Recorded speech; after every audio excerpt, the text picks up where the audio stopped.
Is this on? You can hear me? Hi, I'm here because I'm here because I attended the Transportation Committee meeting roughly 2 weeks ago, in which we showed up to oppose certain pieces of the resolution that the city has proposed regarding Park Row.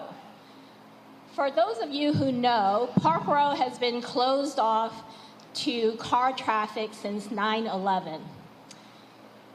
One of the things that we are opposing on the resolution is that the NYPD, which currently solely occupies Park Row, Madison Street, and Pearl Street, have the temerity to come forth and request 15 official parking spots right in front of Chatham Green. Because you know why they need the 15 parking spots? They're not satisfied with the 400 plus they already have. They want more and more and more. So I asked the community board to really think through that request, because an audience member had said at that meeting, why does the NYPD need so many parking spots? And a board member responded, well, you should go ask the NYPD. And that was a great comment, because somebody should ask the NYPD, hint, hint, Community Board 3, why the NYPD needs 400 plus parking spots when if you go on any day on Park Row, they are freely parking all over it. The other day I came back, they were actually blocking the bike lane, so all the bicyclists were going up on the sidewalk. So yeah, I say we oppose their request for 15 parking spots. Thank you for listening. This whole community that showed up to protest the DOT's improvements.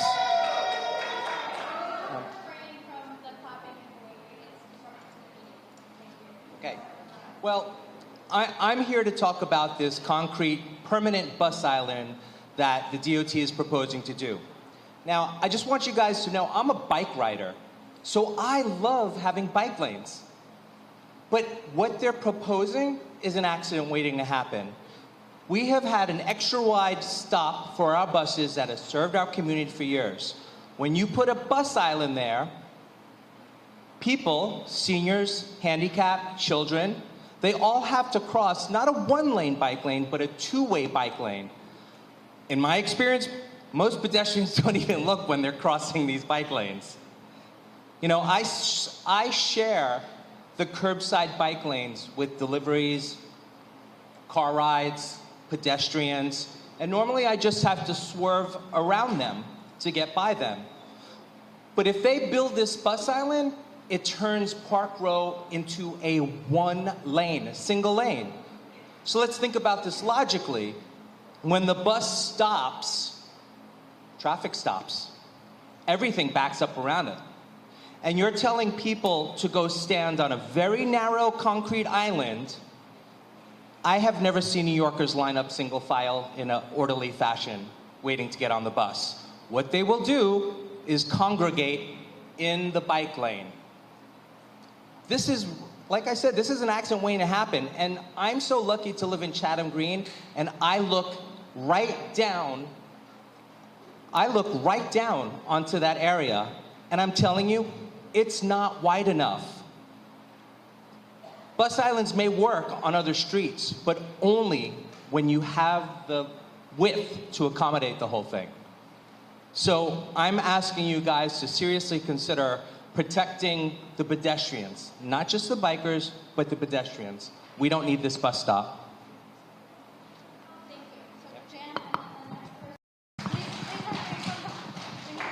They're enthusiastic.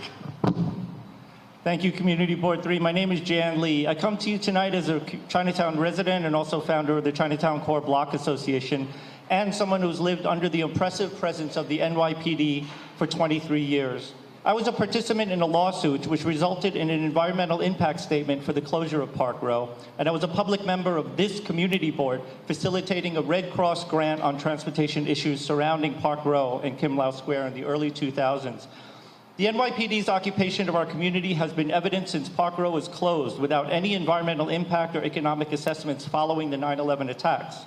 The Civic Center Residents Coalition fought back, successfully suing the NYPD to conduct an assessment, and despite our legal victory, the benefits that we gained, such as hospital signage and first aid equipment, have been gradually disappearing. No amount of paint or Asian-themed imagery can lessen the impact amidst militarization, armed guards, police dogs, concrete barriers, and toll booths.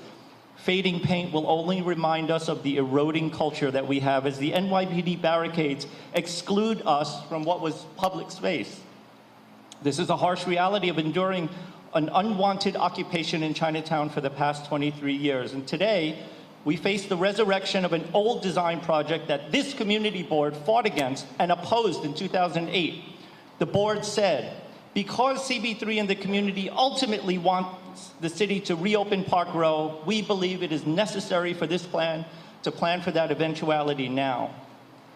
We can never accept visually reinforcing police presence through AAPI-themed art. Our community needs more than just painted concrete barriers that serve only to shield the police.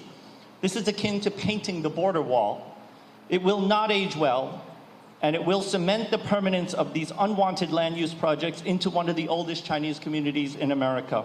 We demand more, we deserve more. We want to fight for Chinatown, not camouflage unwanted land use issues. Folks, folks, I need to keep this meeting going. The founder of Safety for All New Yorkers, and I ran for office from Chinatown and won for civil court and then for Supreme.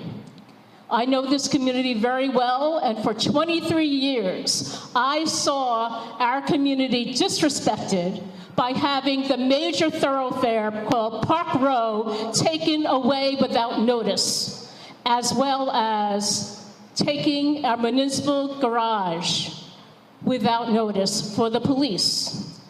So, to build a bus island in Park Row is ridiculous. It's a waste of taxpayer money, and it disrespects our community because we've had 2 seniors either killed or seriously hurt because of bikes not that long ago.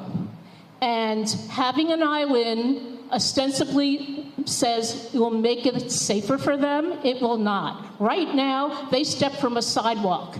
To the bus. If they have to cross the island, they will cross to an island. They will be less safe, especially with bikers in the lanes. So if you want to make our seniors safe and pedestrians safe, the bike island is frankly, the bus island's a joke, and the bike lanes are a joke because I was there on the day of Chinatown Connections, and I passed by and I saw a cyclist being refused to go down Park Row. Why do we need bike lanes if the police don't let the cyclists go through?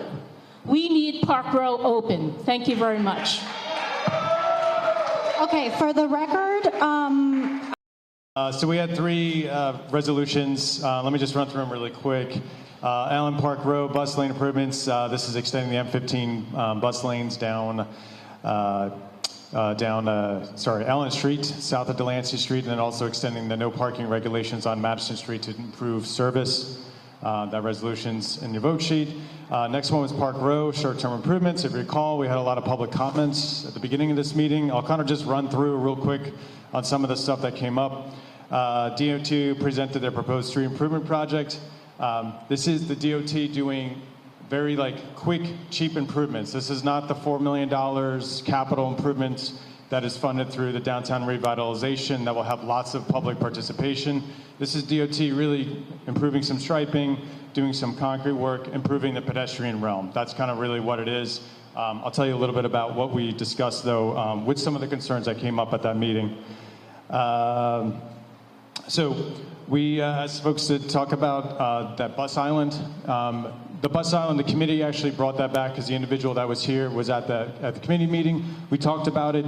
We actually went back and forth a lot about it. We actually think it's actually a safer refuge for pedestrians at the bus stop. There is a crosswalk that gets there. I understand there's lots of discussion, but right now the bike lane just goes through a painted area where people are waiting for the bus, which isn't safe. Where we talked with DOT at the committee meeting, committee deliberated, so just that's where we were with the committee. We also talked about the 15 NYPD parking spaces, and again, this was DOT working to get PD to park in assigned spaces. They park everywhere. So again, this was discussed at committee. It's in the vote sheet. Just so you know, also, as of 1 o'clock today, I received lots of emails about this. The board received emails. I received emails. I received 50 emails about supporting the STIP, and I received over 33 emails against the bus island and the NYPD parking spaces. And I also want to just note that I also received support letters from the Smith houses and Chatham houses for the proposal as is. So just to note all that. So again, lots of dialogue occurred, lots of participation, but that's where we are. And then the last resolution is just strengthening daylighting rules. This is something, again, you see all the paint